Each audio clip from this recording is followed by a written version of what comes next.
Hi guys, जय माता दी। तो गाइस चलिए आज हम बनाते हैं घी। तो जी हम गाइस देखिए गाय का घी हम इकट्ठा करते हैं। तो ये देख सकते हैं इतना सारा हम स्टोर किए हैं। तो ये एक डब्बा हमारा भर गया है। तो ये जी गाय का मलाई है, मतलब ये जो फैट वाले दूध आती है ना डेयरी वाले, वो हम नहीं लेते हैं, हम गाय का दूध ही लेते हैं। तो उसी से हम मलाई निकालते हैं। तो ये देख सकते हैं इतना सारा हमने एक डब्बा भर गया। अब ये भी आधा डब्बा मतलब आधा टिफिन है, टिफिन में भर के रखे हैं। तो इसे हम निकालेंगे घी। तो सारे हम निकाल लेते हैं। 2-3 मिनट ही इसे हमने गैस पे चढ़ाया। तो देखिए हमारे कैसे मलाई पिघलने लगी और आपको ऊपर ऊपर घी भी दिखने लगेगा। तो देख सकते हैं। तो चूंकि हमारी मलाई जो है गाय की है, तो इससे मक्खन नहीं निकलेगा। तो हम मक्खन नहीं निकालेंगे, डायरेक्ट इसे घी निकालते। देख सकते हैं जो पीला पीला दिख रहा है ना, ये हमारी घी है। तो इसे करीब हम 8 से 10 मिनट ही हम इसे लगातार चलाते हैं। देखिए कभी कभी बीच में छोड़ दिया ना, तो ये साइड साइड से चिपक गई है। तो ये देख सकते हैं, क्योंकि छोड़ के कुछ काम करने लगते हैं किचन में। तो ये देखिए कैसे हमारी नीचे मलाई बैठ गई, ऊपर से हमारी घी, और कितना सुंदर एकदम शुद्ध देसी घी ओरिजिनल। कितनों भी हम लोग बाजार के खरीद लेते हैं ना, लेकिन फिर भी अंदर मन में थोड़ा सा शंका टाइप पर रहता है कि लेकिन क्या किया जाए, बाहर मतलब बाजार का खरीद के अपने यूज करता ही है। तो ये देख सकते हैं इस तरह से हम सारे ऊपर ऊपर से घी को छान लेंगे। तो ये देख सकते हैं अब ये जो नीचे मलाई बैठी है ना, उससे हम बनाएंगे अच्छे से मिठाई। तो जी हमारा ये जो घी है ना या मलाई मैं इकट्ठा करती हूँ, तो मैं ये साफ से मतलब दूध उबालती हूँ और मैं साफ से ही रखती हूँ उसको। जैसे कि हम इसे पूजा भी कर सकते हैं इस घी से, या मिठाई जो हम बनाएंगे तो माता रानी को हम भोग लगा सकते हैं। तो ये देख सकते हैं हम रोज दूध लेते हैं, तो रोज हम साफ से ही दूध में उबालते हैं और इसकी दूध साफ से ही मतलब मलाई को निकालते इकट्ठा करते हैं। कहने का मतलब कि हम इसे पूजा पाठ कर सकते हैं। तो ये देखते हैं सारा ऊपर ऊपर से हम इसे घी निकाल लेंगे एकदम दबा दबा करके इसे अच्छे से।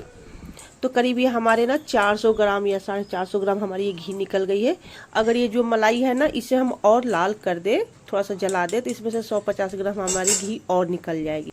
तो फिर हमने सोचा कि इतना जला करके फिर मलाई जो है वो काला काला सा हो जाएगा, फेंकने से अच्छा है कि चलो इससे हम एक अच्छा सा मिठाई बना लेंगे। तो ये देखिए इस तरह से हमने दबा दबा के एकदम मावा के खोआ की तरह ही हमारी बन गई है, जैसे इसे हम लोग गुजिया बनाते हैं ना। तो ये देखिए इसे हम और लाल कर दे, तो इसमें से कुछ थोड़ा सा करीब हमारे 50-100 ग्राम करीब घी निकल जाएगी। तो ये देखिए कितना सुंदर घी लग रहा है हमारे, बिना हल्दी बिना पान और कुछ भी नहीं डाले हैं।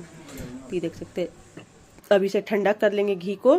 अभी हम जैम के शीशी में इसे फिर से छान लेंगे, क्योंकि कुछ मलाई हमारे घी में गिर गई है छानने में। तो ये देख सकते हैं इस तरह से हम छान लेते हैं। कितना सुंदर लग रहा है घी हमारे, इतना खुशबू लग रही है, मतलब ये एकदम प्योर ओरिजिनल घी हमारी बन करके तैयार हो गई है। तो ये जैसे हमारे पूजा में क्या घी खत्म हो जाता है, जैसे मार्केट से हम मंगाते हैं घी, देसी घी हम मंगाते हैं पूजा करने के लिए, तो खत्म हो जाती है, तो हम इससे भी पूजा कर लेते हैं। अगर वो बनी रहती है तो फिर खाने में हम यूज़ कर लेते हैं इससे। ये देख सकते हैं ये हमारे 400 ग्राम करीब हमारी आधा किलो को आती है ना जैम की शीशी, और इतना हमारे मलाई निकल गई है। तो इस मलाई से ना हम बनाएंगे एक अच्छे से मिठाई। तो ये देखिए हमने फिर से कढ़ाई में डाल दिए हमने मलाई को। तो ये देख सकते हैं तो इस तरह से हम डाल देते हैं सारे मलाई।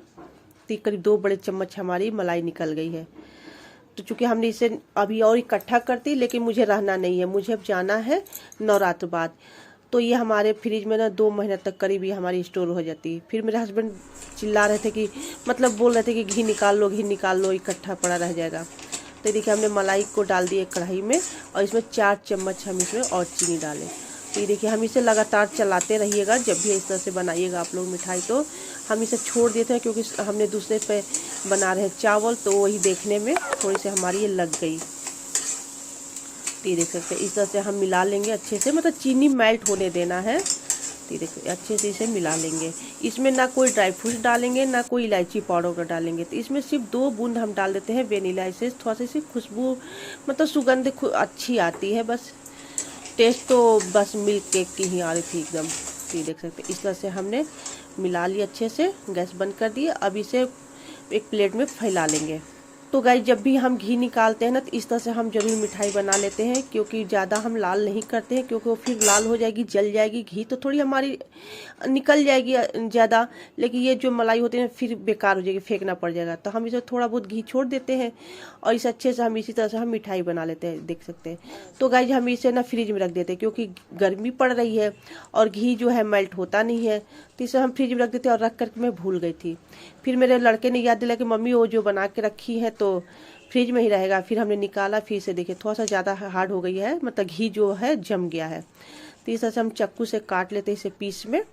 अब इस पीस को हम लगा लेंगे माता रानी का भोग, क्योंकि हमारा जो है जूठा वगैरह मतलब दूध नहीं रहता है, साफ दूध से हम उबालते हैं, मलाई निकालते हैं, तो इसीलिए हम इससे, तो कहा जाता है ना कि आम के आम गुठलियों के दाम, तो हमने दूध भी खाए, मलाई से घी भी निकाल लिए, और मलाई का जो हमने है मिठाई भी बना लिए। तो हुआ ना 1200 रुपये किलो हमारी मिल्क केक।